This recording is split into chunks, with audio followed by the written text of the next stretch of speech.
在全球重要战略要地，光明势力只要肃清了相关黑暗之后，都会陆续搭建空中作业平台。这些作业基地平台包含了大大小小的船只和相关设施构架，能够满足光明势力的舰船顺利出入近地空间与外太空星际空间。许多重要的能量圣地和重要的城市上空都有这样的隐形平台，他们会从事各种各样的重要作业，肃清近地区域的所有黑暗实体、黑暗异常、姚达波斯残余、负面电浆、负面能量武器及电浆态顶夸克炸弹等。同时，他们会通过这些平台释放先进的科技和相关光束及能量，甚至其他尚未公开的技术，来支持地表民众、光战士，加速地表世界迈入更高振动频率，从而清理人类集体意识场中的混乱和无序。许多地区经常被目击到光飞船，这只是光明势力偶尔现身的状况。大部分作业平台都绝对隐身，并且涵盖了各式各样的母舰、子舰群、其他特殊作业的舰船和特种工作空中设备等。部分超大型母舰则会出入太空与近地区域，在全世界范围内积极活动。这些平台不仅是阿斯塔指挥部兵临城下的哨站，也包含了来自不同星际光之种族的舰船及科技和人员。他们能够通过这些平台及平台上舰队群的各种设施、科技、侦测，甚至紧急行动，来更直接、更强大地介入地表肃清进程。许多黑暗实体被24小时监控着，并不是光明势力完全不了解地表黑暗团体，而是光明势力会按照全球肃清计划，有条不紊、符合战情的进行雷神之锤的审判。许多被完全监控的黑暗存有，不久都将陆续安然离世，离开地表，进入木星指挥部陆续裁决。许多汇集在光之队伍中的鱼目混珠者，将为自己曾经的行为付出相应的结果和回应。地表所有与事件关联着的人事物，光明势力完全掌控中，任何一个人都将为他的言行得到相应的结果。近地区域不仅有大型空中作业平台，也有光明势力设置的协助大转变的相关装备，他们将在事件期间起到的表情所需的功能。阿斯塔指挥部依旧奉行2017年的终极警告，任何愚蠢到攻击星际特使的行为，我们将尽数除之。在不久之前，这颗星球还没有任何关于光明势力解放行星的官方通讯和更新。那个时候，大部分人类还生活在醒来睡去、工作生存的单一循环中，人们对于未来基本上没有太多展望和新的突破性意识浪潮。人们习惯了看看电视机以及网络上千篇一律的咨询。这颗星球，抛开科技进步不谈，其实从古至今几乎一直如此循环着，几乎没有人意识到这颗星球处在一种巧妙地被精心欺骗和隔离的状态下。当光明势力与抵抗运动认为地表应当发出属于他们的声音时，他们开始通过2012PORTAL.BLOGSPOT.com 从2012年开始陆续发布有关地球相关形势的重要资讯。这些资讯囊括地表、地底、外太空、太阳系解放进度、光明势力情况、黑暗势力情况，以及参与到地表解放的光明势力团体的介绍等等，并通过一些能够被公开发布的访谈内容，传递真相和提升地表认知水平及意识格局的各类咨询，回答了地表民众搜集的万种问题。这些回答包含了光明势力的智慧以及对地表民众的关怀和帮助。随着这个门户网站以及相关资讯的持续推进更新，在地表形成了一个巨大的意识突破口。许多觉醒程度较高的地表人们开始关注，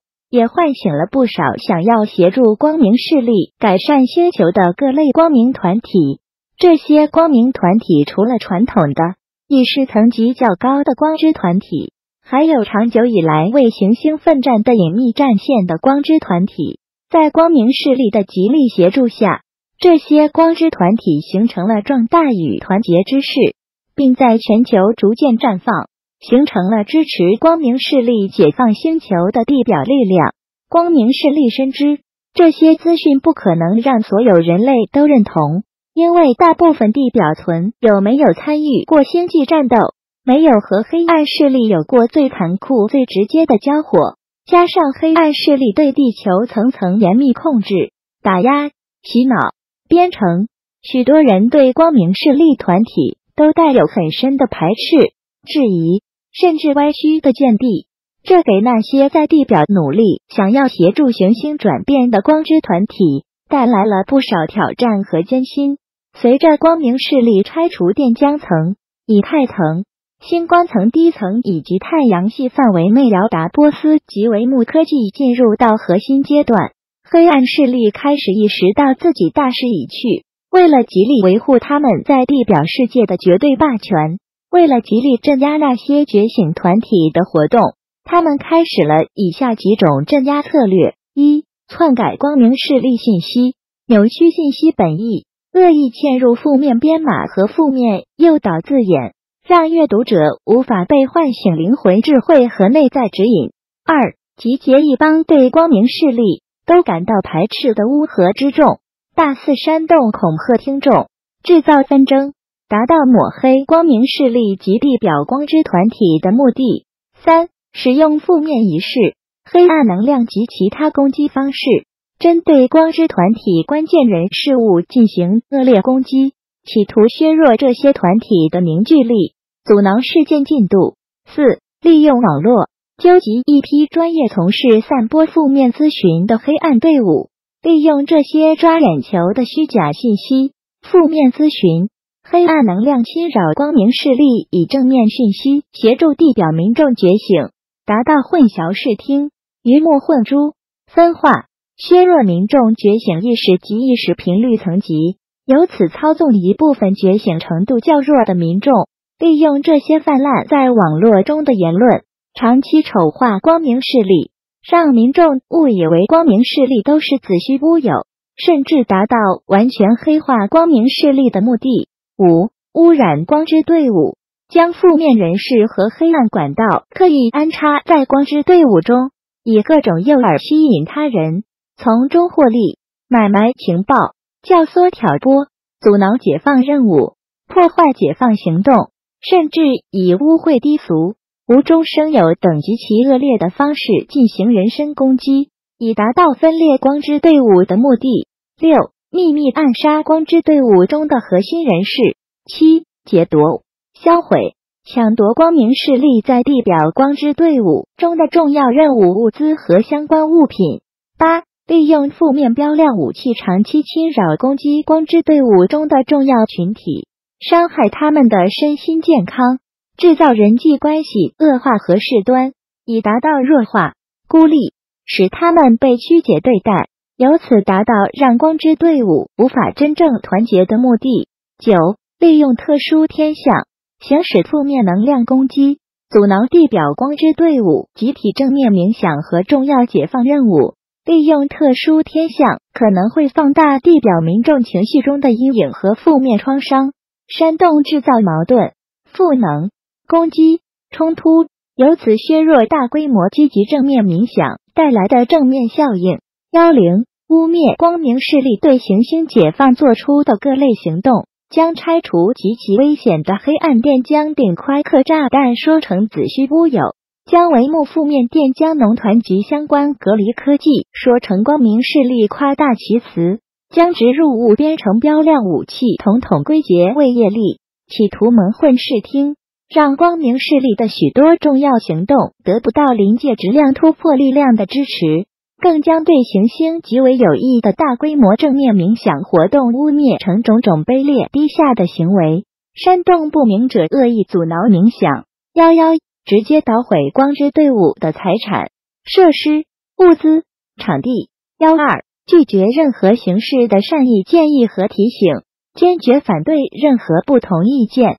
剔除所有意见者，维持黑暗队伍的绝对掌控权、话语权、操纵和洗脑状态。通过此等长期熏染，将许多不了解行星局势与光明势力光之队伍的人们拉入黑暗阵营，成为抵抗光的棋子。13. 派遣黑暗间谍驻扎光之队伍，搜集情报，上交更高黑暗控制团体，幕后商定黑暗议程，共同实施各类打击报复行动。14. 释放看起来像是光明势力的讯息，但和光明势力原文原意有差的褪色文案，将核心信息和重要能量字句删减、解读、替换、调位、添加、改编。乍一看好像没有什么明显的错漏，但长期阅读类似的褪色文案，将造成阅读者意识认知编程系统、信念系统愈加混乱，导致灵魂与小我编程人格之间产生更大的阻隔和断裂。15. 对于勇敢的揭露者进行长期污蔑、攻击、造谣，将其有关的日常生活、亲友、财产、工作全部纳入重点侵扰，妄图使他们丧失生存保障，从而放弃揭露。16. 进行最为恶劣的纯量波攻击，致死、致残、致病。17. 将所有黑暗阵营做过的恶劣行径及结果全部倒扣给光之队伍，耸人听闻，颠倒黑白。18. 参加光之队伍的聚会、会议、重要集体活动，从中进行能量破坏、情报刺探、黑暗攻击。19. 捣毁光明圣地、能量圣地、重要女神遗址及能量物品等。20. 制造看似意外的事故，致死致伤重要光之成员。21. 纠集负面团伙，恐吓绑架光之成员，干扰其正常生活，阻挠其正面行动等。22. 利用通灵虚假信息，黑暗网军将银河联盟阿斯塔指挥部、中央文明、卯宿星人弟弟、阿加森光之文明抵抗运动等重要解放单位，长期污蔑为邪恶种族、负面议程的群体等。以上仅为地表黑暗阵营无所不用其极手段中的极小一部分，许多行径更为残忍卑劣，完全超出人情想象，更严重违反银河法典及神圣法则。银河舰队肃清地表所有阻挠事件的人事物。光的胜利。